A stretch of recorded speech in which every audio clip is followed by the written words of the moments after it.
Akkam jirtu daawwattoota keenya kun miidiyaa koodha amma yeroo oduu waliin abdii waaqayyana.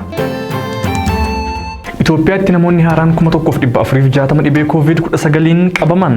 Itoophiyaan sa'aatii 24 darbanitti namoota 19,747 qorannoo koronaa vaayirasii taasiftee vaayirasichi namoota 1,460 irratti argamuu ibsiteetti. Kanaanis lakkoofsi namoota biyyattii keessatti vaayirasichaan qabamanii gara 31,336tti ol guddateera. Gama kaaniin namoonni dabalataa 16 sababa vaayirasichaan lubbuu isaanii dhabuu isaanii ministeerri fayyaa ibseera. Kunis lakkoofsi namoota du'anii 544 akka ga'u taasiseera. Gama biraatiin namoota haaraa 165 dabalatee amma ammaatti namoonni 12,524 vaayirasicharraa bayyaannataniiru. Naannoo Oromiyaatti sa'aatii 24 darban keessatti namoota 3,843 qorannoon koronaa vaayirasii taasifamee namoota 224 irratti vaayirasichi argamuu biiroon fayyaa Oromiyaa mirkaneesseera.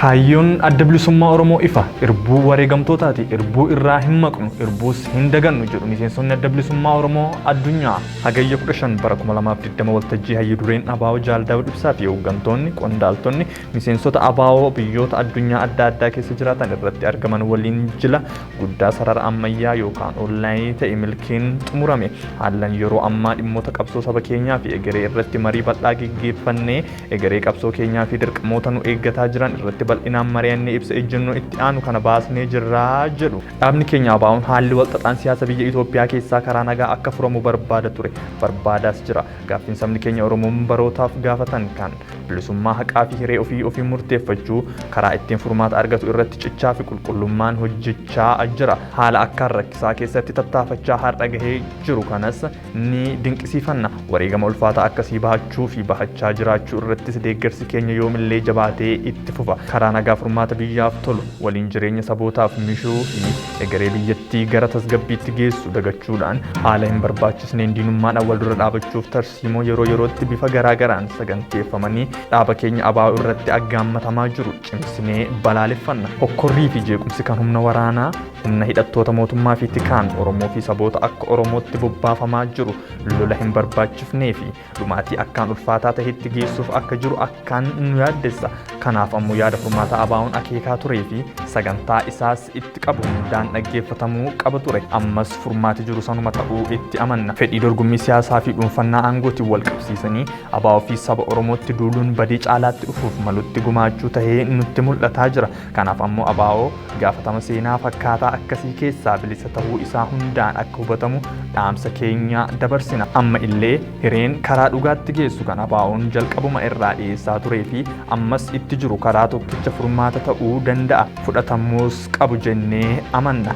Roorroo uummata keenya irratti gara jabinaan raawwatamaa jiru balaaleffachaa karaa dandeenye hunda saaxiluuf murteeffanne. Hoogganoonnii fi miseensonni ABO akkasumaan kanneen badii tokko malee hidhaman haalduree tokko malee akka gadi dhiifaman gaafanna. Ibsa hoogganoonni olaanoo fi miseensonni gumii sabaa biyya keessaa baasanii fi murtiilee fudhatan guutummaatti ni deeggarra. Hojiirra oolmaa isaafis ni hojjanna. Furmaati siyaasaa fi nagaa Oromoo keessattii fi Oromiyaa keessatti ta'u furmaata waliigalaa biyyattii kan sabootaa fi sablammootaa ta'uu guddisnee itti amanna. Kanaaf sabaa fi sablammootni akka lammii biyyaatti waliin hiriiree duumessa hokkoraa fi jeequmsaa irra aanuu akka qabnu waamicha keenya ni dabarsina.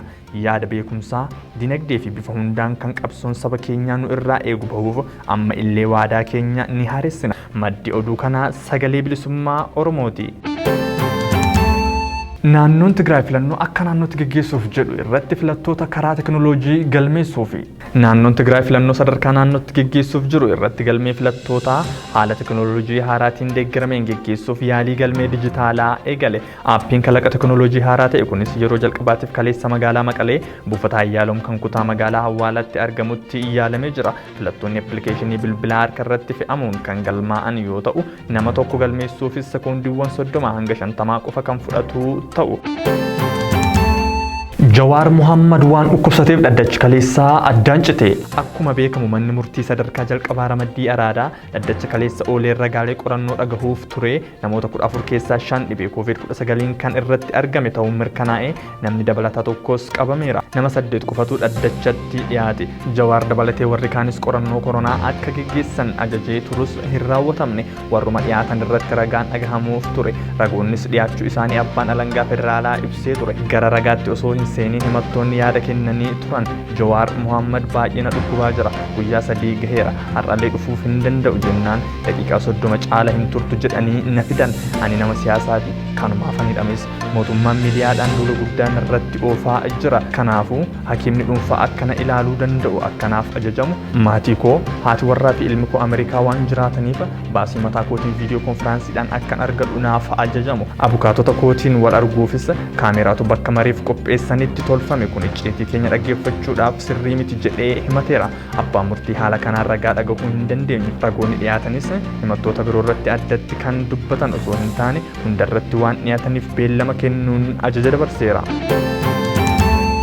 Paartiin Izeemaa saamicha lafa Finfinnee karaa seeraan alaa na yaachisaa jedhe. Akka xalayaa mana qindeessaa Finfinneetiif barreesseen beeksisetti paartichi dhimma saamicha lafa Finfinnee ilaalchisee odeeffannoo jiraattota irraa sassaabeen jira. Ragaalee suuraa fi suur-sagalee argadheen jira jedhe. Xalayaa akka lakkoofsa Itoophiyaatti gaafa guyyaa 11/12/12 barreesseen bulchiinsi magaalaa Finfinnee deebii akka itti laatu gaafate. Kana malees paartichi ji'oota 2 koree addaa dhaabuun akkaataa kenniinsa lafaa fi raabsa carraa koondominiyeemii Finfinnee qorachaa akka turee fi firii qorannoo isaa torban dhufu uummataaf ifa akka godhus ibsee jira. Mormii 12 jedhame irratti poolisiin federaalaa ibsa kenne.